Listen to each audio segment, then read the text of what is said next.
Good night, Papua New Guinea. I'm Malcolm Wyra, and welcome to another episode of Infocus. In light of the Red Cross Red Crescent Day, scheduled to be celebrated on the 8th of May, we discussed the Red Cross and Red Crescent movement. The movement partners currently in Papua New Guinea are the International Committee for Red Cross, the ICRC, the Papua New Guinea Red Cross Society, the PNGRCS, and the International Federation of Red Cross. Joining us for the first segment is Mr. Georgantas, Head of Mission in PNG of the International Committee of Red Cross. Sir, thank you for joining us. Good evening and thank you for having us.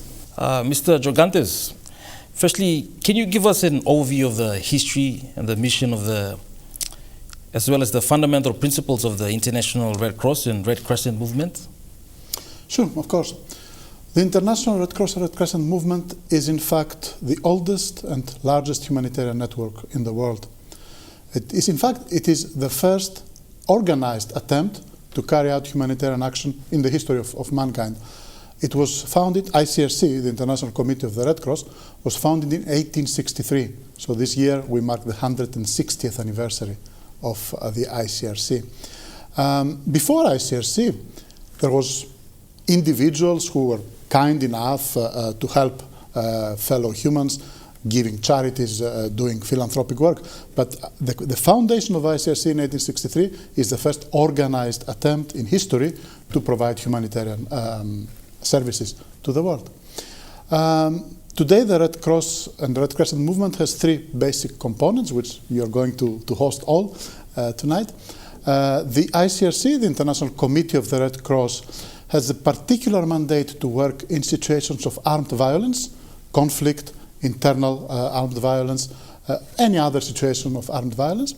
Then we have the national societies, so the PNG Red Cross, for example, the American Red Cross, the Australian Red Cross, and so on, whose main mandate is to be the humanitarian branch of their respective government, to provide humanitarian assistance in their own countries.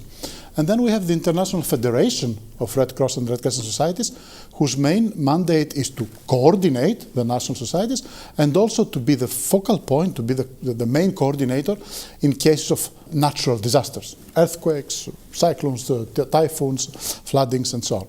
So this is how we separate the work among the three components of the International Red Cross movement. Three different components, one big family, one big movement. In terms of its historical background, could you just highlight for us the historical origins of the organization itself? Of course. As I said, the International Committee of the Red Cross was founded in 1863 in Geneva, in Switzerland, where its headquarters are until today. That's where we are based. And in fact, before coming to Papua New Guinea in January, I was working in Geneva for the last 4 years. It started with a certain Swiss gentleman called Henri Dunant, who had the idea, at that time it was a very revolutionary idea, to say that if there has to be war, and we cannot avoid having war, at least there must be an independent, a neutral organization that will take care of the victims of this war. Sometimes we cannot stop war, okay, fine, but at least the wounded, the prisoners of war, the civilians, those who are left helpless in times of war, somebody should take care of them. And that's how the idea, the concept of the International Committee of the Red Cross started. And until today, this is our main guiding principle. In case of conflict, in case of armed violence, somebody must take care of the victims without any political, religious, ethnic, or any other preference, if you want. We provide our services in the same way, according to their needs, to everybody.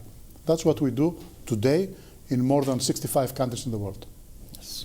The organization you had is the International Committee for Red Cross in the Papua New Guinean office. Could you just explain how your organization operates in the country and the key initiatives and programs that are under your supervision and implementation? Yes, very good question. In Papua New Guinea, we have three offices. The head office, the main office here in Port Moresby. We have a bigger office, in fact, in Mount Hagen, who is in charge of our work in the highlands. And then we have a smaller office in Buka, who is in charge of our activities in Bougainville. The main reason, I mean, we do many things, but the main reason why ICRC has such a relatively big presence in this country is tribal violence up in the highlands, and the humanitarian consequences of this violence. And as I said before, obviously we don't get into trying to decide who is at right, who is at wrong, what started the conflict or who started the violence and all that. That's not our job. Our job is to make sure that the victims of this violence, the members of the community who are affected by the violence, receive the necessary protection and the necessary assistance that we can offer them.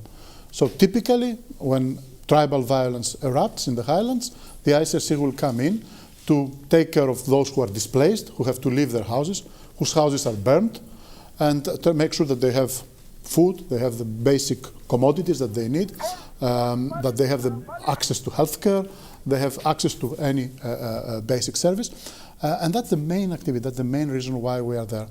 As I said, we have a smaller office in Buka, whose main job is to take care of, to support the families of those who went missing back in the 1990s when the Bougainville conflict was still active.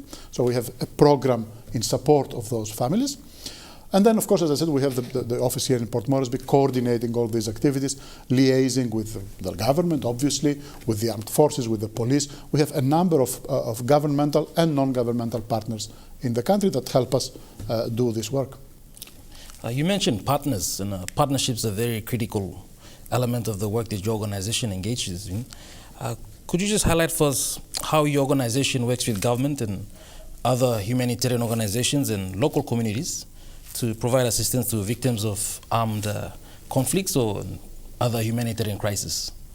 Yes, obviously, I don't think that there's any single humanitarian organization that can work alone without the support of local authorities, without the support of local communities, and without coordinating with other partners, with the other organizations. As far as we are concerned, obviously, we have to rely on the support of the local government, of the PNG government. The PNG government is always supportive of us. We have very good relations with the Ministry of Foreign Affairs, Department of Foreign Affairs, and all other relevant departments. But what I would like to highlight in particular is the excellent relations we have with the PNG Defense Forces and the PNG Royal Constabulary, the police. These are our main partners in terms of obviously coordinating for security reasons and all that, but also in terms of us supporting them by providing technical assistance, by providing training to both the military and the police on the legal framework that applies in every situation. For instance, we do a lot of work with the military in training them on international humanitarian law, which is the law of war. We do a lot of work with the police, training them and providing training on international human rights law, on the use of force, on arrest and detention, on crowd management. I mean, a number of, a series of issues that are of interest, I think, to both the humanitarian organizations and the police force. And in doing all that, we coordinate with all other humanitarian organizations that are present in the country, with the UN system, NGOs, and so on, the churches and so on. We're not part of the UN system. We are not. We don't report to the UN system. We are not coordinated by the UN system. We are a completely independent organization. However, we work closely with the UN system. We coordinate with them to make sure that all the available resources are directed to those who really need them. Thank you, Mr. Georgantas. Thank you for having me. We now take a quick break. Join us in the next segment as we discuss with Ms. Maki Igarashi, Country Head for the International Federation of the Red Cross.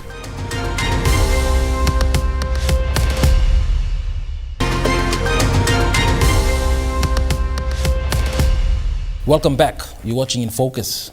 In this segment, we discuss with Ms. Maki Igarashi, Country Head for the International Federation for the Red Cross. Ms. Igarashi, thank you for joining us. Thank you very much for having us. Firstly, could you explain how your organization operates in Papua New Guinea?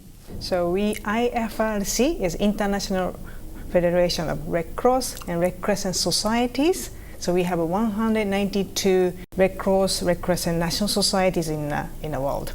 So the Papua New Guinea Red Cross is one of our member. So then as IFRC is here to our mandate and also our responsibilities to support PNG Red Cross for the capacity building, technical support, financial support, and also to make sure their auxiliary roles well understood by government and also the other stakeholders. To do that, we do humanitarian diplomacy. Also, we do coordination within Red Cross movement partners and also other stakeholders. The operation of your organization relies heavily, particularly on the availability and support of adequate resources. How does your organization and generally the movement as a whole prioritize its efforts and allocate resources in response to humanitarian crisis? Yeah, I think so first of all, we have a humanitarian crisis, and also we have to focus on development, and development should be part of the humanitarian response. So to do that, we have tools and a modality to support the national society, PNG Red Cross, to respond to disasters, emergency response, disaster response emergency fund, and also emergency appeal. So we can prepare all the project document to appeal to the world to raise the fund. And also DREF is already, we have a pool of money to ready in 24, 48 hours, any small scale emergency to crisis, long-term, bigger scale crisis, we can respond immediately. The national society receive this money to save the lives. A critical element of your organization, I understand, the volunteers. So could you just highlight for us the role of volunteers and generally how the Red Cross and Red Crescent movements, how do they recruit them, and I guess the core mandate within the organization? So the volunteers are a backbone of the organization. So we have almost 14 million volunteers in the globe. So then here in PNG Red Cross has more than 700 volunteers already existing and active on the ground, and there's also numbers are increasing. So the process for recruitment, of course, people interested to be support communities or interested in Red Cross work, they can register or apply the position of being a volunteer through the website, also through the existing branches. For example, PNG Red Cross has 12 branches in nationwide. So they can go through those branches or website, they can apply and to be a volunteer. And also ask Red Cross, IFRC, PNG Red Cross to provide a training, necessary training for volunteers to be well prepared and also knowledge the volunteers. For example, our fundamental principles, code of conduct, also disaster response, disaster risk reduction, health, WASH, and also the psychosocial support and first aid. It's a lot. But this is our backbone, and also they are first responder on the ground. Any disaster happen, crisis happen, they are the first ones to assess the situation and they also deliver the message and the information to ourselves and also other stakeholders. So they are very skillful people, and so as I said, we have 700 volunteers currently active on the ground. A critical, I guess, the position that most NGOs, and particularly your organization, a critical element is there for them to ensure impartiality, neutrality, and independence in its humanitarian work. Yep. So I'm curious to know how your organization ensures that these key elements of an NGO organization are practiced and upheld within your organization. We are under the Government Act, and also we have Red Cross law. So we are the guardian and also the promoter of those humanitarian principles. To the humanity, we have to be impartial, independent, and they're also neutral. So it means that we don't take any side. We are autonomy for any power, and also we don't do any discriminate. To maintain and to respect and then implement those principles, we have a trusted relationship between the government, other stakeholders, and its communities, means we have a humanitarian corridor to access to any people affected by disaster or any conflict. And neutrality also protect our organization and also volunteer to safer access to those very complicated situations. And independent, we don't make a decision based on any power. So this is really important to maintain those three principles. And that's as I said, we cannot compromise any occasion, any country, those 7 principles, particularly those 3 mentioned: impartiality, neutrality, independent, is very, very core for us. No compromise. How does the Red Cross and the Red Crescent movement, of which your organization is a part of, how does it ensure accountability, transparency, and particularly in its operation and the use of its resources? So we have a standard tool and also technical support from in country and also regional office based in Kuala Lumpur, Malaysia, and also headquarters in Geneva in Switzerland. So we use the same unified planning. Means that country, the National Society, PNG Red Cross, and the IFRC, ICRC, any other movement partners to contribute for those annual plan, and also tool for monitoring and implementation, and also evaluation, and also reporting. So we have a standard format and the tools and mechanism and the technical support to make sure that we receive the very generous support from the donors and also partners to report and then make sure the accountability. And all reports are available online or in public, so our data informations are very much transparent. Ms. Maki Igarashi, thank you for joining us. Thank you very much for having me. We go for a quick break. Join us in the next segment as we examine the PNG Red Cross Society.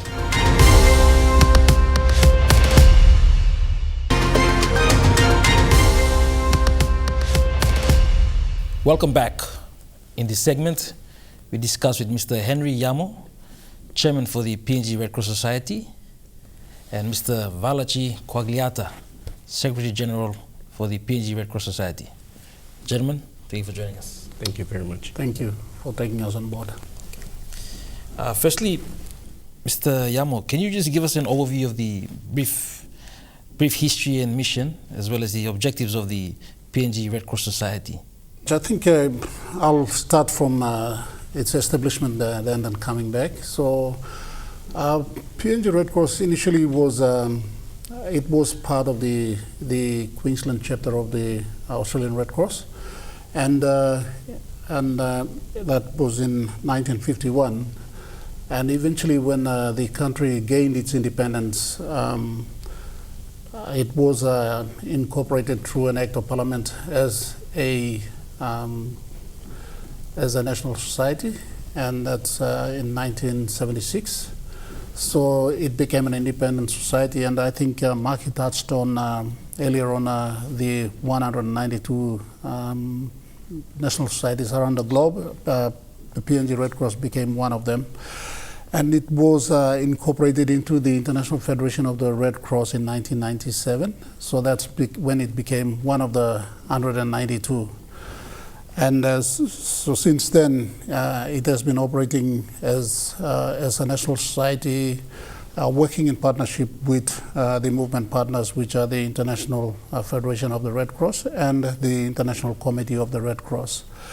So they support the work of the society in the country, looking at what are the needs and requirements of the national society and how it can go forward, doing its work, supporting the humanitarian activities in the country. So when it was established, it was recognized as an auxiliary to the government. So being an auxiliary, the role of the society is to support the endeavors of the national government in terms of providing humanitarian services to the country.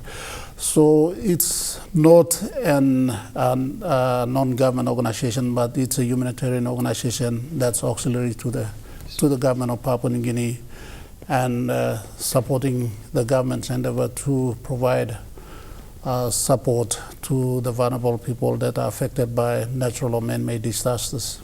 So in its endeavor to do that work, the society came up with, it works through a vision, and that is to be the leading humanitarian organization in the country, enhancing the lives of people that have been affected by natural disasters in the country. So that's the vision that the society operates under.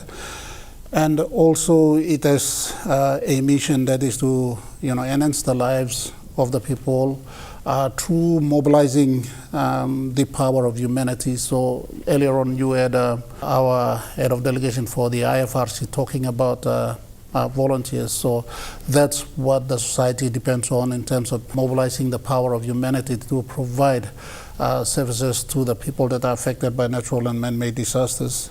And going forward, the strategies that are used by the society is looking at, strengthening internal systems and capacities, and preparing so that way it is able to prepare to respond to the disasters that may happen. So in terms of responding to the disasters that happen around the country, the society has 12 branches in the 22 provinces.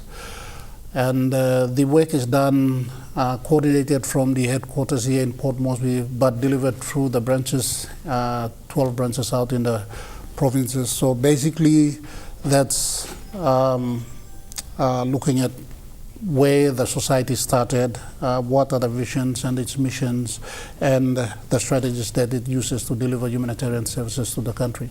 Valachi, could you highlight for some of the existing and current and also ongoing humanitarian crisis that the PNGRCS is addressing and that's assisting local, as Henry alluded to, local governments and local institutions in mitigate as well as adapting and addressing those particular issues? With the current humanitarian crisis, I think what we are right now facing is we do not have funds to attend to those queries, but if we look at the crisis that we are currently addressing is we are addressing the civil unrest in Hagen. I think because of the election violence and all that, we are attending to that. We've successfully completed the draft, the disaster response and emergency fund. We've brought in NFIs from Kuala Lumpur. We attended to the crisis. Also, we are attending to the earthquake victims in East Sepik. That was a major earthquake which was faced in East Sepik, so we are currently attending to that. We've given out NFIs, non-food items valued at about 100,000 plus. We are currently also running running Red Ready programs in 3 branches, which is Milne Bay, East New Britain, and Medang. So we're trying to address our capacity to build the organization. You mentioned financing, availability of financial resources as well as capacity. I'm curious to know what are some of the challenges that your organization is faced with, and particularly in relation to delivering humanitarian aid in Papua New Guinea. The major issue that we currently face is we don't have support from the national government. If we had support from the national government, it would be easier to address those issues. At the same time, I think logistics is a major issue when we want to attend to the provinces or the communities that are faced with disaster. Mr. Yamo, can you highlight for us how individuals and communities can get involved and support the work of your organization? Yes, I think before I get to the point relating to your question, maybe adding a little bit more to what our Secretary General pointed out in terms of the disasters that we've been attending to. I think up in the Western Islands, as he said, there was NFIs that were distributed. I think there were 2,521 individuals from 88 different villages were actually impacted by the delivery of those goods and non-food items, particularly in the Bayalumusa area, North Wagi, and also in Juaka. So that's the spread out of the impact that was brought to the villages there. And also, I think looking at the Sepik earthquake disaster, our team from the Medang branch has been working up there in the 2 LLGs. One is the Uat and the Keram local level government areas. But in terms of looking at the question, so I think one way the individuals and communities can get involved in terms of supporting the work that is done by Red Cross is by volunteering. So that is why we usually, call for volunteers to be part of the movement, because most of the work that is done by the society is done especially by volunteers only, because that was the initial intention when the Red Cross movement was started. So it was all done by volunteers, and that concept and idea still is mainly used within almost all the national societies. We'll have to leave it here. I'd like to thank Mr. Henry Yamo, Chairman for the PNG Red Cross Society, and Valachi Quagliata, Secretary General for the PNG Red Cross Society. Gentlemen, thank you for joining us. Thank you very much. Thank you for having us. Until next week's edition of Infocus, good night to you all.